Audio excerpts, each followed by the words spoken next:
The waves were unusually calm for a Tuesday morning, and Ray had taken his small fishing boat a little farther than usual, looking for peace more than a catch. Widowed 2 years earlier and recently retired from the Navy, his days had become slow, silent routines.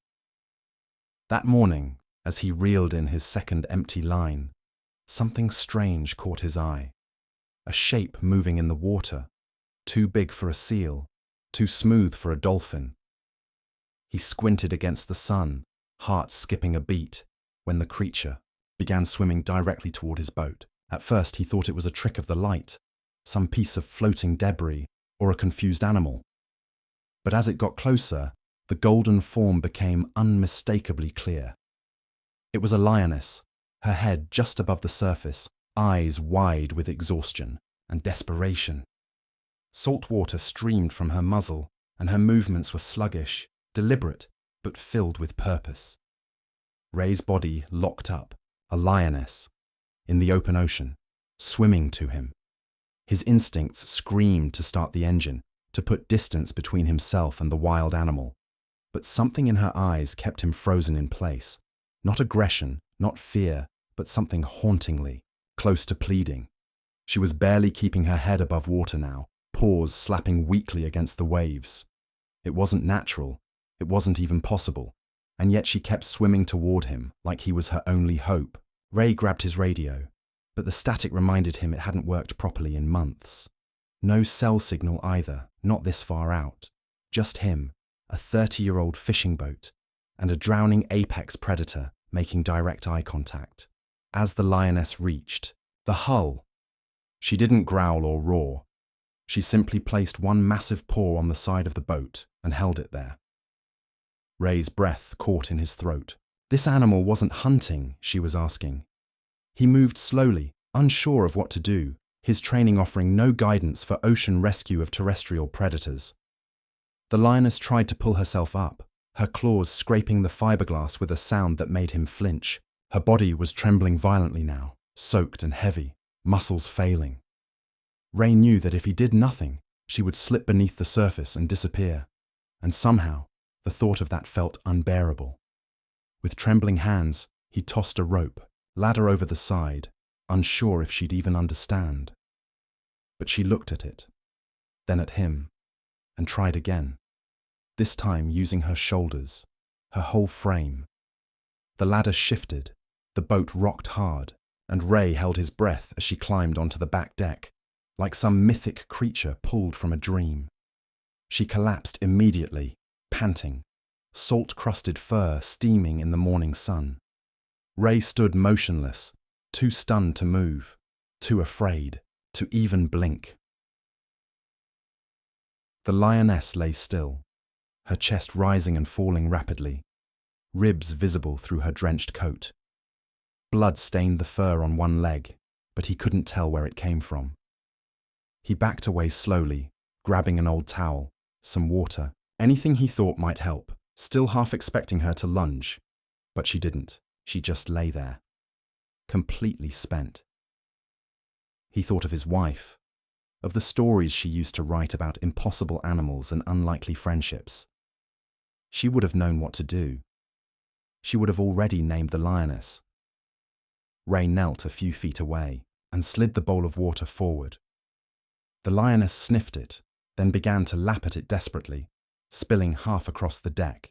Her eyes never left his, not for a second. The sky grew warmer, but the chill in Ray's spine remained. He couldn't explain what was happening. He didn't know where she had come from, or how long she had been swimming.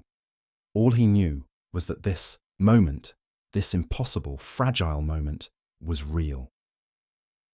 The sun glinted off the ocean as Ray sat beside a half-drowned lioness on his boat, knowing nothing would ever be the same again. As he reached slowly toward the radio again, hoping for a miracle signal, the lioness let out a low, guttural soundless, like a growl, more like a cry. It echoed through the empty sea like a prayer. And deep down, Ray understood. Someone had left, her out there, to die. And now she had chosen him to survive. Ray stared at the lioness, unable to believe what he had done, or what she had done. or was now a full-grown predator on his fishing boat, drenched, injured, and completely out of place. Every logical part of him screamed to call the Coast Guard, alert wildlife control, do something. But no part of this was logical. She had come to him, and something in her eyes told him she wasn't a threat. She was broken.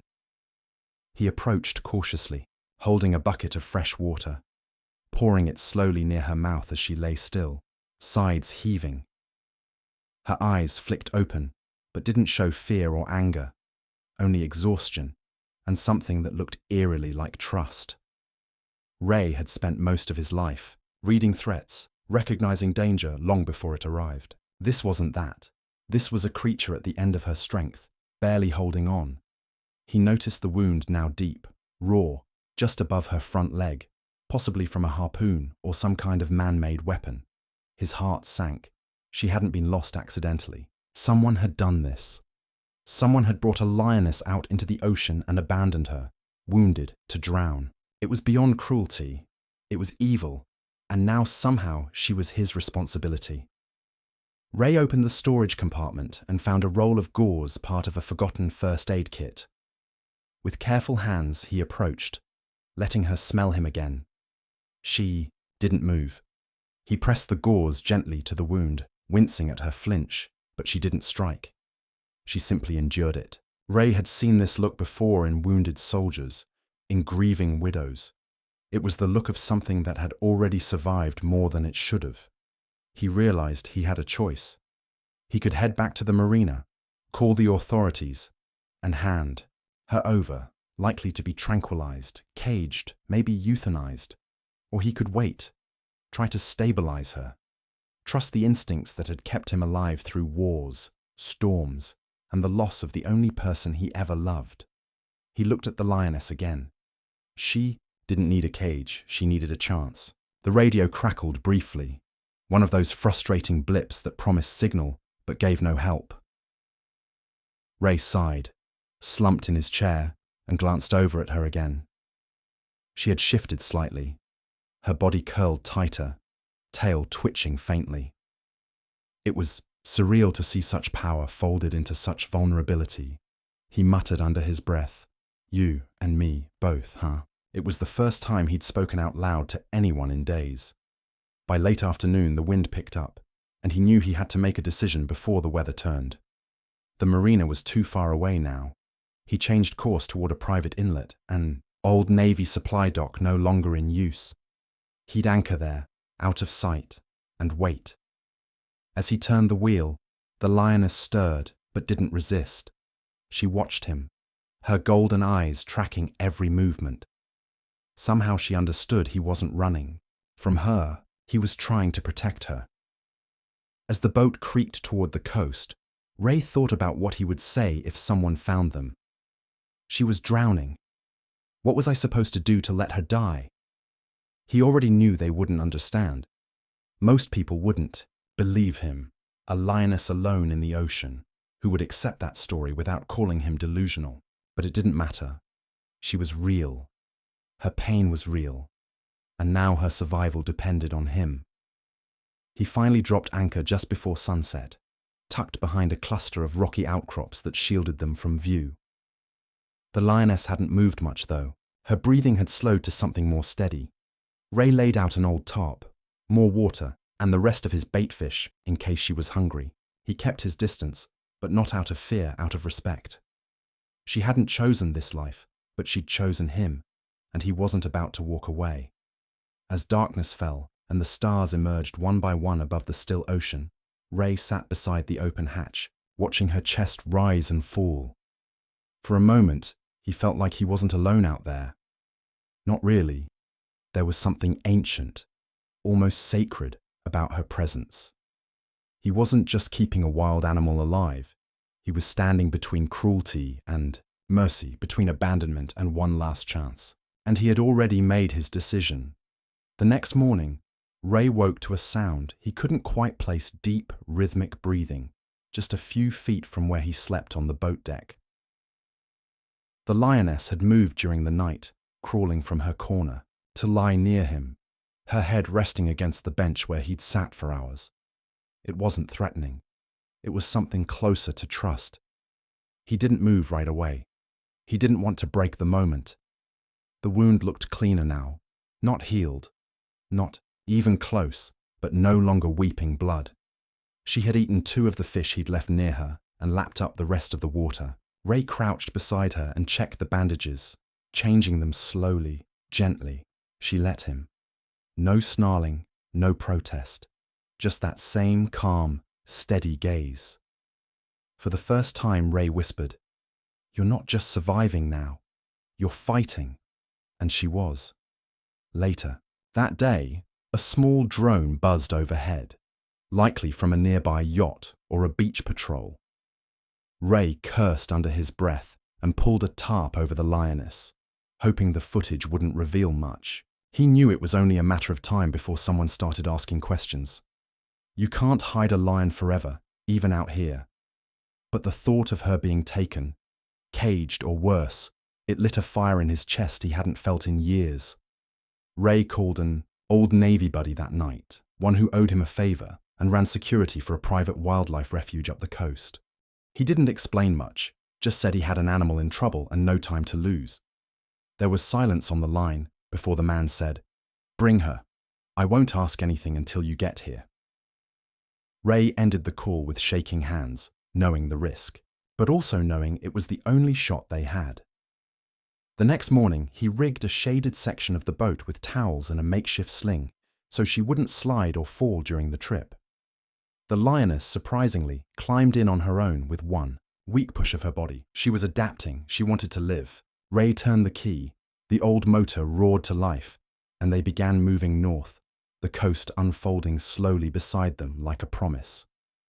As they traveled, Ray spoke to her more, told her about his late wife, about the silence that had filled him since Marie died. The Lioness listened, in her own way, ears twitching, eyes blinking slowly, occasionally lifting her head when he paused. It felt absurd, yet perfectly natural. They were 2 survivors drifting through a world that didn't know what to do with them anymore. Halfway through the journey, the weather turned. Wind ripped across the deck, and the waves started throwing the boat sideways. Ray struggled to maintain course as rain pelted the windows and thunder echoed in the distance.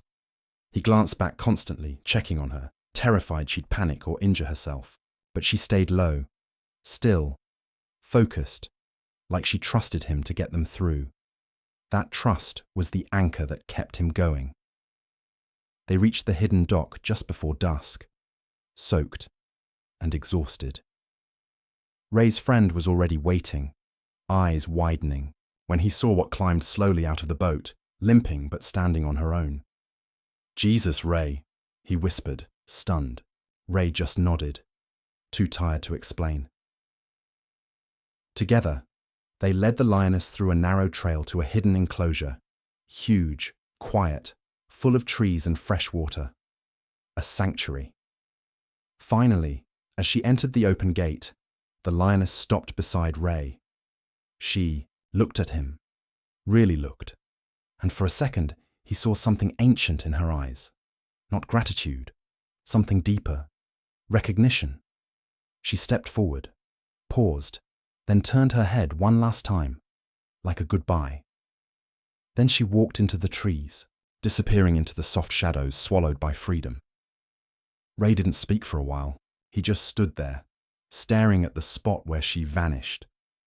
His chest ached, not with loss, but with something he couldn't name. He hadn't just delivered her to safety. He had delivered himself from isolation, from silence, from grief. Somewhere, between the waves and the roar of that storm, he had remembered what it felt like to matter again. Ray started visiting the sanctuary every Sunday, always bringing a cooler full of fresh fish and a lawn chair he set up under the same tree. Sometimes he saw her watching from the trees, golden eyes blinking through the leaves. She never came, close, but she was always near. That was enough. She was alive, she was free, and she remembered him.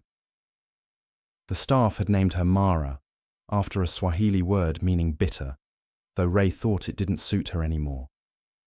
Her body healed quickly, but her spirit took more time. Still, she grew stronger, more curious, climbing logs, sunning herself on rocks. She became the quiet heart of the refuge, a creature too wild to pet, but too gentle to fear. People came just to see the lioness from the sea. Ray, once the silent old man at the docks, began telling her story when asked, not the version about shock or danger, but the version about resilience, about what it means to be chosen by a creature with nothing left. He'd always end with the same line. She didn't swim to survive, she swam to someone. It made people pause, and many, quietly, understood. The sanctuary invited him to speak at a fundraiser, and he almost said no. But then he looked at the photo. On his mantle, Mara, lying on the boat, soaked and broken, her paw against the fiberglass. He said yes. That night, he stood on a small stage and told a room full of strangers how one lioness saved a man who had stopped saving himself. There wasn't a dry eye in the room. After that night, donations to the refuge doubled. A new section was built, larger, safer, more natural, and named the Mara enclosure, with the plaque beneath reading, "For all those who are never meant to be alone." Ray visited it the day it opened, and sat quietly beneath the trees, feeling Marie's presence more than ever. The wind moved softly through the leaves, and for the first time in years, he felt completely at peace. Ray adopted a new routine morning coffee at the same dock, his boat now mostly unused but always cleaned, waiting. He became known in town not as the widower, not the Navy vet, but as the Lion Man. Kids waved at him, teenagers asked for photos, and the local paper printed a follow-up titled, "The Day the Ocean Brought Her to Him." He kept a copy folded in his wallet.